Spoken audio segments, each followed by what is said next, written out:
सो hi everyone, कैसे हो आप सभी लोग। आई होप कि सब लोग ठीक ठाक होंगे। तो फाइनली आप सभी लोग के साथ में मैं एक बार हाजिर हूँ, स्पेशली आपके इंडियन एयरफोर्स ग्रुप सी, जिसको कि हम सिविलियन की वैकेंसी कहते हैं, यानी कि जो अक्सर आती है। ठीक है, अक्सर वैकेंसी ये आती है सिविलियन की पोस्ट करके, जिसमें कि आपके जो पोस्ट होते हैं, आपके एमटीएस हो जाता है, आपके हिंदी टाइपिस्ट हो जाते हैं। ठीक है, हिंदी टाइपिस्ट हो जाते हैं, आपके हाउस कीपिंग स्टाफ हो जाते हैं, आपके एमटी ड्राइवर हो जाते हैं। ठीक है, तमाम तरह की इसमें वैकेंसीज हो जाती हैं, जो कि जारी करती है इंडियन एयरफोर्स, और मौका देती है उन कैंडिडेट्स का जिनका सपना होता है कि डिफेंस फोर्सेस को ज्वाइन करे और देश की सेवा करे, पर किसी कारण की वजह से वो एक्स एंड वाई ग्रुप, जो कि अब science and other than science group हो गया है, ज्वाइन नहीं कर पाते, एफ कैट एंट्री ज्वाइन नहीं कर पाते। तो ये लास्ट मौका होता है इसको ज्वाइन करने का। लेकिन अब सबसे जो इम्पोर्टेंट चीज़ है कि इस वैकेंसी के अंतर्गत जो प्रोसेस होता है सिलेक्शन का, ये पूरी तरह से ऑफलाइन प्रोसेस होता है। ठीक है, ऑफलाइन प्रोसेस होता है, यानी कि आपके जो एडमिट कार्ड हैं, प्लस में आपके जो सिलेक्शन की लिस्ट है, आपके सिलेक्शन की जो लिस्ट होती है, ये सारा चीज़ जो है ये ऑफलाइन आता है। ठीक है, ऑफलाइन आता है, आप सभी को पता है। जो पहले से इस फॉर्म को फिलअप किए हैं उनको पता होगा, जो नए हैं उनको नहीं पता होगा तो बता दूं मैं कि जैसे आप फॉर्म भरते हो तो आपका जो एडमिट कार्ड आता है ये बाई पोस्ट आता है, यानी कि पोस्ट ऑफिस के माध्यम से जो आपका एडमिट कार्ड है, पोस्ट ऑफिस के माध्यम से जो आपका एडमिट कार्ड है रिलीज होता है। ठीक है, और अगर मैं बात करूँ कि आपके जो जैसे ही एडमिट कार्ड रिलीज होगा, फिर आपका एग्ज़ाम होगा। एग्ज़ाम के बाद भी जो आपका प्रोसेस होता है, उसका भी जो रिज़ल्ट होता है ये ऑफलाइन ही, यानी कि सेंटर के बाहर ही डिस्प्ले किया जाता है, जैसे कि आप सभी को पता होगा। ठीक है, पर अब हम जानने वाले हैं कि आपके जो हाल ही में फॉर्म फिलअप किए गए हैं, जो कि एम्प्लॉयमेंट न्यूज़पेपर के अंतर्गत बहुत सारे कैंडिडेट्स डिफरेंट एयरफोर्स स्टेशन पे फॉर्म फिलअप किए हैं, तो उनके एडमिट कार्ड कब तक जारी किए जाएंगे, एग्जामिनेशन कब से स्टार्ट होगा, और सिलेक्शन की तैयारी जो है कैसे करें। और गारंटी देता हूं मैं कि आपकी सिलेक्शन जो है 100% होकर के रहेगी। तो कैसे होगी, आइए देखते हैं। सबसे पहले मेरे भाई, जैसे कि आप सभी को पता है कि इस वैकेंसी के अंतर्गत आपके जो एग्जामिनेशन होते हैं उसमें 4 सेक्शंस होते हैं। ठीक है, एग्जामिनेशन में 4 सेक्शन आपके होते हैं। ठीक है, 4 सेक्शन होते हैं।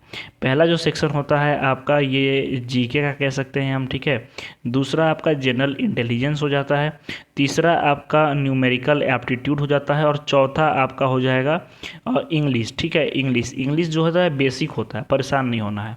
और ये टोटल मिला करके आपका जो सेक्शन तैयार करेगा, ये सेक्शन आपका तैयार होगा 100 मार्क्स का। ठीक है, 100 मार्क्स का आपका जो है ये सेक्शन तैयार होता है। ये इस एग्जामिनेशन की सिलेक्शन प्रोसेस की पार करने के, एग्ज़ाम देने की जो है कैटेगरी है ये। ठीक है, कि इतना आपका रहेगा, यानी कि 100 मार्क्स के आपके क्वेश्चंस रहेंगे, और आपके 4 सेक्शन रहेंगे, 1 2 3 4 सेक्शंस रहेंगे। ठीक है, अब सबसे जो इंपॉर्टेंट चीज़ ये है कि आपका जो एडमिट कार्ड है, यानी कि जो एडमिट कार्ड है इस एग्जामिनेशन का, ये कब जारी होगा।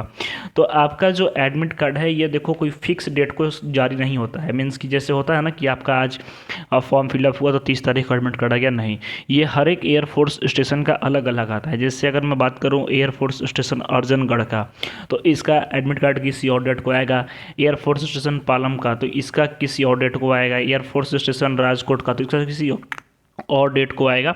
तो हर का हर जो सेंटर है उसका अलग अलग तारीख को एडमिट कार्ड आता है। पर कब आता है, तो मेरे भाई ध्यान रखो कि इसका जो एडमिट कार्ड आता है विद इन 60 डेज। ठीक है, 60 डेज, आपके फॉर्म फिलअप करने के 60 दिन के अंदर आपका एडमिट कार्ड जो है वो किसी भी दिन पोस्ट ऑफिस के माध्यम से आपके घर पे जाएगा। ठीक है, अब आपको थोड़ा सा सचेत ये रहना है कि बहुत बार ऐसा होता है कि आपका जो एडमिट कार्ड होता है इस वैकेंसी का, बहुत सारे कैंडिडेट्स पहले भी इस समस्या को फेस कर चुके हैं कि पोस्ट ऑफिस में उनका एडमिट कार्ड आता है, और वहाँ से एग्जामिनेशन की डेट अगर मान के चलो कि 16 सितंबर है, एक लगभग बता रहा हूँ, तो उनका एडमिट कार्ड आता है पोस्ट ऑफिस में ही रह जाता है, और उनको एडमिट कार्ड मिलता है 18 सितंबर को, 19 सितंबर को। फिर वो कहते हैं कि सर अब क्या करें।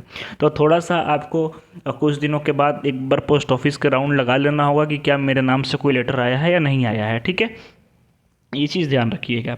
इसके अलावा अब जो सबसे इम्पोर्टेंट चीज़ है कि इसका जो सिलेक्शन है, इसकी तैयारी के लिए बहुत सारे कैंडिडेट्स परेशान रहते हैं कि सर सिलेक्शन कहाँ से लें, तैयारी कैसे करें, बिकॉज कोई सटीक मात्रा में जो चीज़ें हैं उनको मिल नहीं पाती है। ठीक है, कोई जो इम्पोर्टेंट क्वेश्चंस की जो सीरीज है या चीज़ें हैं नहीं मिल पाती है एक जगह पे, क्योंकि बहुत कम लोग इस वैकेंसी के बारे में अप्लाई करते हैं और बहुत कम लोग इसके बारे में अपडेट देते हैं। तो मेरे भाई आपको परेशान नहीं होना है, बिकॉज आपके लिए हमारे टीम ने आपके सारे सब्जेक्ट्स के जैसा कि आप अपने स्क्रीन के ऊपर देख सकते हो कि आपके जीके जीएस के लिए, आपके रीजनिंग के लिए, आपका सिलेबस, आपका न्यूमेरिकल एप्टीट्यूड, आपका इंग्लिश, आपका प्रीवियस ईयर क्वेश्चंस, ठीक है।